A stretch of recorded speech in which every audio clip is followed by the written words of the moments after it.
Hey everybody! The purpose of this video is to get you some solutions to the Sarah Palin binomial quiz. Just one more little binomial quiz to throw out for the end of the term.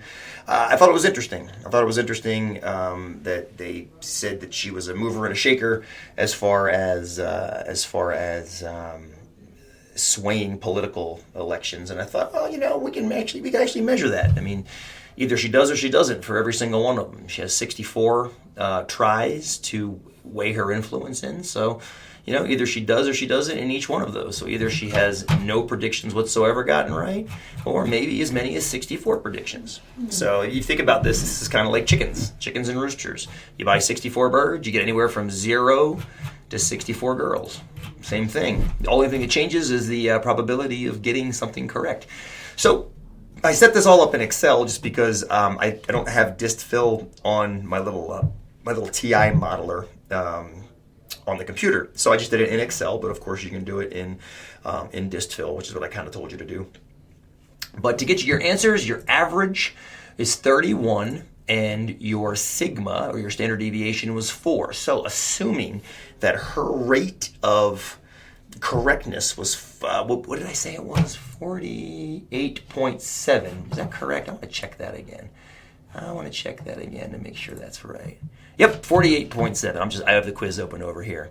So what I did was I weighted if you were guessing. So if there were 3 people in a race, she'd have a 1 in 3 chance of guessing the correct answer. And if there were 2 people in a race, you'd have a 1 in 2% chance. So there were a couple of 5, it looks like, 5 3-person races and 59 2-person races. So if she was guessing, she's going to get just below 48.7%.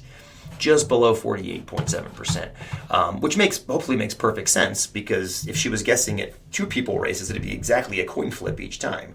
But she has a little bit worse odds because there are a few 3 people races for that. So that's what I gave. If she was guessing, she should have averaged 31 and with a plus or minus of 4. So, and the next thing I had you do, and I can shrink this down so it fits better, I had you guys actually draw a graph of the guess results, and here they are in Excel. Let me squinch it over so it moves. Let me get rid of these boxes. We don't need that. Oops, that was a little too much to get rid of. I just want to get rid of those. What am I doing? I want to get rid of the...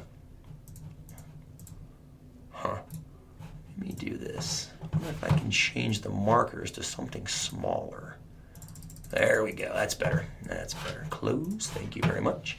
So here's the graph, and you can see it's almost a perfect bell shape. It's centered right there on that average of 31. Which is just below that 32. So nice bell curve. I mean, and this is something 244 addresses from almost day one, is the beauty of switching a binomial, even when it's a fairly skewed percentage, although this is not, into a bell curve. So the next thing I asked you, let me call the quiz up again so I can see it.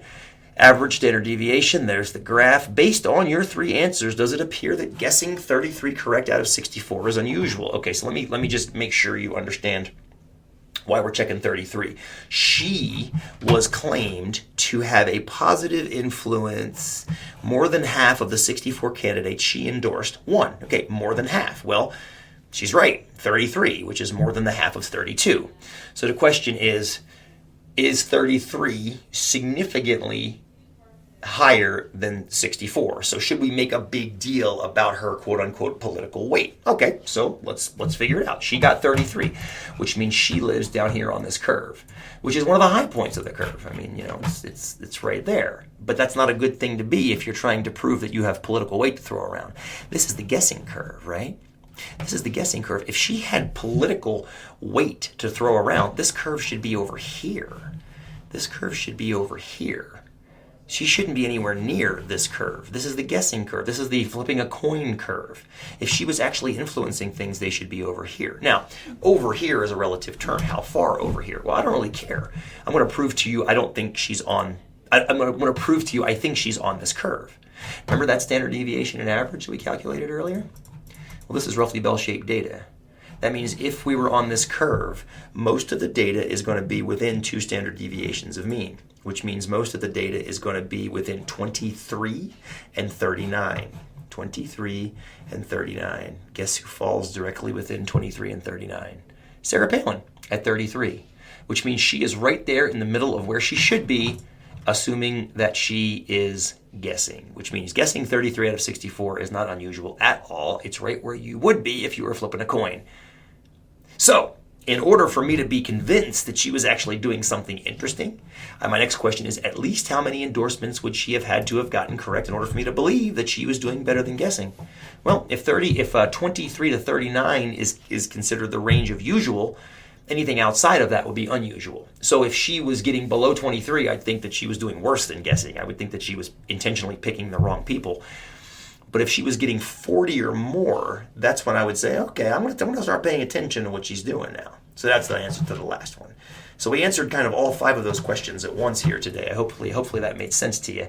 I can't prove that Sarah Palin is doing any better than flipping a coin to decide who wins these elections. So I would rephrase, and this is the problem with guys like me reading the news, I would rephrase that Palin throws her political weight behind candidates who deny the reality and risk of global warming. I would say Palin flips her coin to decide who she endorses in the midterm elections. So anyway, just a fun way of utilizing some binomial distributions in an applied sense. Hope you got as much out of it as I did.